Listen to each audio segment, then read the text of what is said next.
Pemirsa, kebakaran menghanguskan 3 warung dan sebuah bengkel di Simalungun, Sumatera Utara. 1 unit mobil di dalam bengkel ikut terbakar. Api yang menghanguskan 3 warung di Jalan Harajamin Purba, Serbelawan, Simalungun, Jumat pagi menjadi tontonan warga. Kobaran api dengan cepat membesar bahkan merembet ke sebuah bengkel. Sebuah mobil di dalam bengkel pun hangus dilalap api. 3 warung makan pun juga hangus terbakar, pemirsa, hingga rata dengan tanah. Api diduga berasal dari salah satu warung. Kerugian ditaksir mencapai ratusan juta rupiah.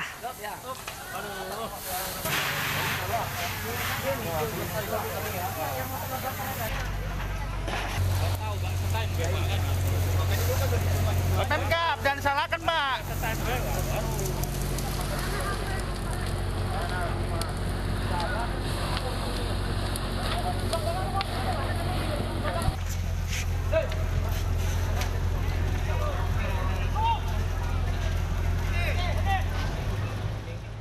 Provinsi Jawa Barat mendapat apresiasi dari pemerintah pusat setelah mampu menekan angka penularan COVID-19 di daerahnya. Bahkan kini Provinsi Jawa Barat dinyatakan bebas dari daerah PPKM level 4 dengan bed occupancy rate hanya 12%. PPKM Jawa Bali terbukti ampuh menekan laju penularan COVID-19. Di Jawa Barat misalnya, pada perpanjangan PPKM kali ini tidak ada lagi daerah dengan status level 4 atau yang masuk dalam zona merah. Bahkan pemerintah Provinsi Jawa Barat mengklaim bed occupancy rate hanya 12%. Upaya penegakan disiplin protokol kesehatan dan program vaksinasi yang dilakukan untuk menekan penularan mendapat apresiasi dari Menteri Koordinator Kemaritiman dan Investasi, Luhut Binsar Panjaitan. Semua kerjasama teman-teman di Jawa Barat saya harapkan kita padu. Jadi penggunaan tadi peduli lindungi, penggunaan masker ini, vaksinasi, isolasi terpusat itu harus digunakan. Kita rata-rata sudah banyak di level 2, mudah-mudahan ada yang level 1, dan kami sudah sampaikan peningkatan penegakan hukum agar jangan kita euforia, kita tetap produktif tapi dengan protokol kesehatan 5M dan daerah-daerah formal publik dengan aplikasi peduli lindungi. Penurunan kasus pandemi COVID-19 di tanah air merupakan hasil kerja keras semua pihak, mulai dari tingkat pusat hingga daerah serta rakyat Indonesia. Dari Bandung, Jawa Barat, Diki Wismara, iNews melaporkan. Provinsi Sumatera Selatan ditunjuk sebagai tuan rumah Festival Olahraga Rekreasi Nasional atau Fornas bulan Juni 2022 mendatang, pemirsa.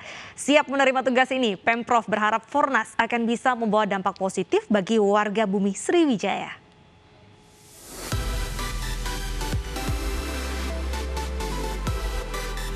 Provinsi Sumatera Selatan akan menjadi tuan rumah Festival Olahraga Rekreasi Nasional atau Fornas pada Juli 2022 mendatang.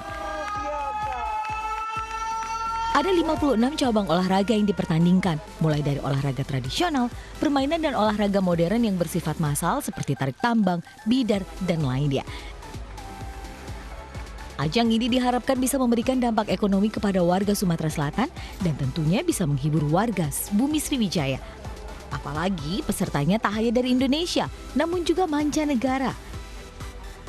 Jadi ini tidak bisa ditawar-tawar lagi, kita sudah menerima amanah itu. Maka yang paling penting adalah dukungan masyarakat. Bukan hanya untuk menjadi penonton, tapi untuk dapat berpartisipasi dalam Festival Olahraga Rekreasi Nasional ke-6 2021. Satu keberkahan bagi kita dipercaya. Salah satu parameter kenapa kita dipercaya, karena kita sudah terkenal sebagai warga Sumatera Selatan yang ramah, bisa menerima siapapun dan bisa diterima siapapun. Dalam countdown 300 hari menuju Fornas, sejumlah penghargaan diberikan kepada pahlawan olahraga Sumatera Selatan. Di bidang olahraga. Jadi rupanya perjuangan kita selama ini diamati oleh pemerintah, masyarakat dan ini, dan alhamdulillah tahun 2021 ini saya dianugerahkan bintang. Pemerintah Sumatera Selatan memastikan event ini akan tetap menerapkan protokol kesehatan ketat. Dari Palembang, Sumatera Selatan, Bambang Irawan, iNews melaporkan. Pemirsa, usai jeda berikut kita masih akan kembali dengan informasi lainnya. Tetap di iNews Siang.